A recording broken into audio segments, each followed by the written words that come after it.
Welcome to the latest Motley Fool Scoreboard. I'm Anand Chokkavelu, and we've got longtime fools Toby Bordelon and Lou Whiteman giving a 1 to 10 rating to a turnaround candidate that's up there with Intel and Nike.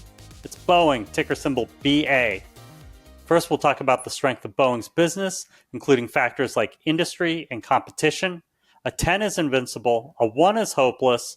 Toby's at a 6, Lou, you're at a 5. Yeah, so on paper, this is a 7, maybe even an 8, okay? Boeing is half of a world global duopoly that controls the commercial aviation market. They and Airbus combine for a backlog that spans into the 2030s. Potential competition is on the horizon from China, but even if that goes to plan, there's still plenty of demand. Bolton, one of the 5 largest standalone defense businesses, there's a lot to like here on paper. But in practice, this has been a disaster. We all know about the 737 MAX issues, all the embarrassing details about quality control that followed the MAX. The Dreamliner is also restricted due to manufacturing errors. The new 777 is years behind schedule and billions over budget. On the defense side, arguably it's been worse. The tanker program that was a decade behind schedule and billions over budget that, by the way, executives from Boeing went to jail over. Yeah, that's in the past, but it's still haunting them. Their new trainer jet has problems. You can argue that Boeing is a sleeping giant, but poor management has put that very, very, very asleep, this giant. It is almost comatose. Yeah, I went with 6 here.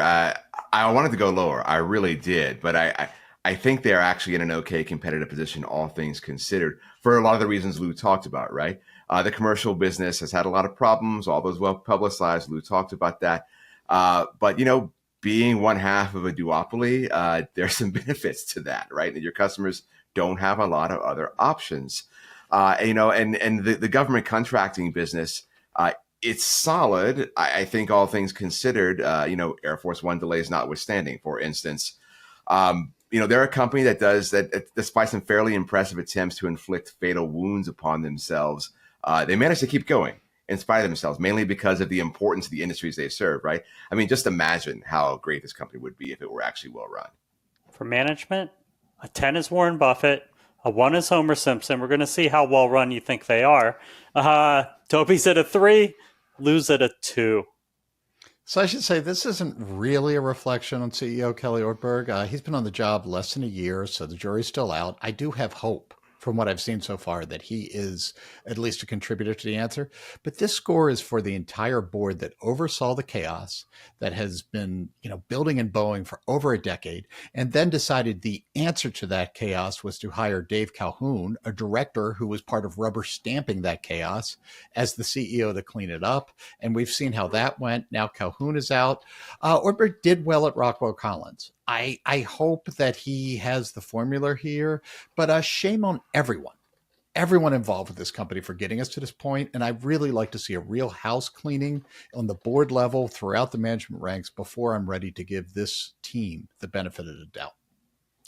Yeah, I went 3 here, and same deal. I really want to give him an incomplete, right? In part because of this new CEO, right? A CEO change suggests that the board has finally realized they need to make a big change, right? But you dig into the C-suite, and it does suggest it's business as usual, which I think is a problem. The CFO, Brian Westhair, has been in his job since 2021. I think if you're making a major change, you'd want to have someone new in that role to help orchestrate the turnaround. You don't yet. The head of the commercial division's got a lot of problems. Stephanie Pope, she's been in her current role just over a year, right? At first glance, you think, that's fine. They got someone new in charge here. Until you realize she's had a 30-year career at Boeing with multiple executive leadership roles, including, get this, being in charge of supply chain, quality, manufacturing, and engineering excellence.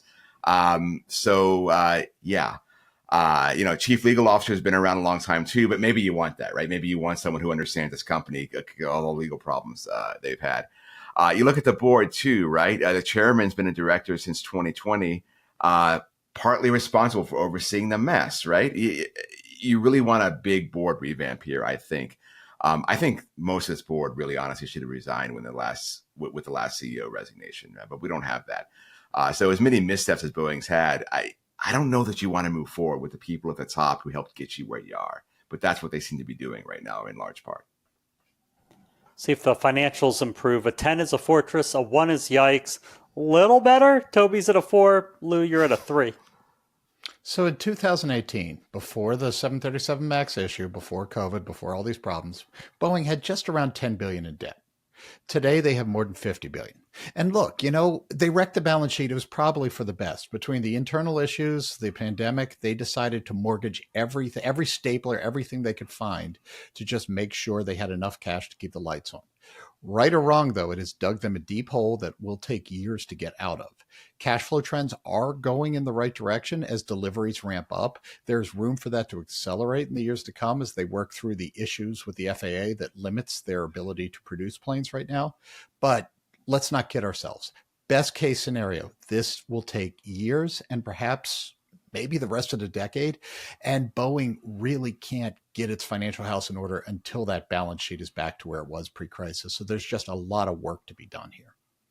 Yeah, I think I'm slightly more optimistic than Lou on many of these, but the overall point is the same here. Debt is just way too high here. It's got to come down before we really have a conversation about whether they are a reasonable investment. And yeah, those cash flow trends are moving in the right direction, but they are still losing money and burning cash. And a downturn in the travel industry could give a lot of customers an excuse to delay some of those deliveries in the short term, which would be problematic as they're trying to get back on track here. It's entirely possible the current administration, the White House, will insist on some cutbacks in defense spending too that hit Boeing. Who knows what's going to happen with that? They're already in hot water, right? And so you could see them coming in and saying, let's push a few things back here. It's just not a great situation to be in. This needs to improve quickly. Toby, let's talk valuation. How well will Boeing stock do over the next 5 years? How safe is it? 10's a sure thing, 1's a lottery ticket. So here's where I think things get better for me and where Lou and I may diverge a little bit. I said 5 to 10% on the 5-year returns. And part of this is the recognition that, the stock has been a market outperformer a little bit recently, or I should say a market underperformer, if you look long-term here. And all they really need to do, I think, is prove they're not a disaster. And you can see some reasonable market returns from here. But I'm just not convinced they can really do that yet. I think so. I'm not ready to say for sure they're going to be a market beater from here. Safety, honestly, this may seem strange, but I'm going to go with a 7, right? I don't think returns are going to be great, but I think the big damage is done here. And I'm not sure there's really a ton of risk here. There's still some liability issues to work out. Things could get worse. But I think your likely worst case scenario is the stock just doesn't do anything. Again, because I think there are some vested interests in keeping this company going for quite some time. Yeah, so after all of this negativity, all this hate, I actually, do have some hope that the worst is behind them. I'm at a 10 to 15% because I do think that all of those natural advantages that we talked about at the top, if they can get their house in order over time, those advantages should shine through. And I think I'm basically predicting this will be a market beater if they clean up their act. There's enough potential in this business that, like Toby says, if they can demonstrate just competence, if they can show that they just know what they're doing now, I think investors will buy in. For safety, Toby, I took a little different tact. I'm at a 2 because that bull case assumes a level of operational competence that, I'm not ready to guarantee until I actually see it in practice. And look, they have had a nice little bump. If they can't operate well, if there is another one more thing where things go wrong, I do think there's downside from here. So I think you're betting on the turnaround if you buy in. This is why we pair those two scores. At first, the headline number, Lou saying 10 to 15%, that sounds great, but that safety score of 2, honestly, Toby gives me more comfort with a 5 to 10% with a safety score of 7. So it's good to see both sides of that coin. Let's talk about top it, everyone's favorite. Toby, is there a company in Boeing space that you like better? Can't wait to hear these answers. Yeah, all of them, really. Look, in serious now, I think you look at companies like Lockheed Martin. I like that one far better right now. Even in the best case scenario, you have time to get in. This is going to take years, even if it goes well. So I see Toby's right, all of them.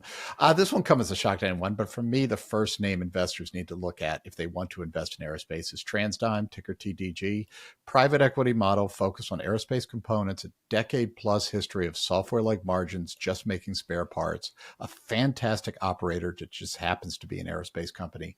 I would go there before Boeing and, as Toby said, almost anywhere else as well. Thanks to both Lou and to Toby. They've given Boeing an abysmal overall score of 4.5 out of 10. It's actually pretty consistent with the 4.9 it got the first time we scored it. That said, both Toby and Lou think the returns could be decent, if risky. Look out for a new scoreboard every market day at 7 p.m. Eastern. Next up is Zebra Technologies. Till then, Fool on.